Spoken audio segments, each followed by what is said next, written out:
অনেকে অনেক রকমের খেয়ে থাকেন, কিন্তু এই ডালটা একবার চেষ্টা করে দেখবেন কেমন খেতে লাগে। এটা আগে সেদ্ধ করে নেওয়া হয়েছে, এই সেদ্ধ করে নিয়েছে, এর সাথে একটা গোটা আলুও সেদ্ধ করে নিয়েছে।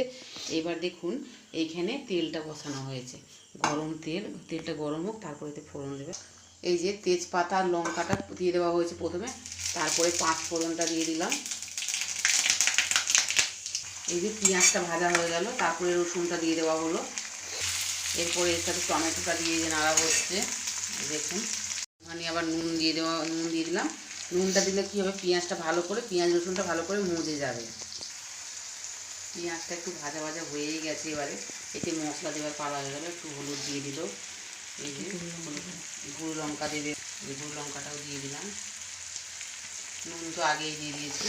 এই দেখুন এবার যে আলু সেদ্ধটা ছিল সেই আলু সেদ্ধটা ওর মধ্যে চটকে দিয়ে দিলাম। একটু চিনি দিয়ে দিলাম।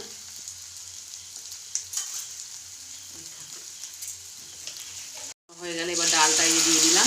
ডালটা একটুখানি হাত দিয়ে একটুখানি ভালো করে, আরও সেদ্ধটা যেরকমই হয়েছে হাত দিয়ে একটুখানি আবার একটু চটকে নিলাম ডালটাকে। এই দেখুন একদিন করে দেখবেন, দেখবেন দারুণ খেতে লাগে এটা, গরম গরম রুটির সাথে তো অসাধারণ একেবারে।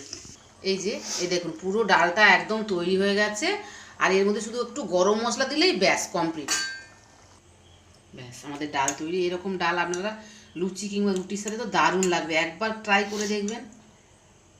তাহলে আমরা আজকে খেতে বসি, আপনারা ব্যাস।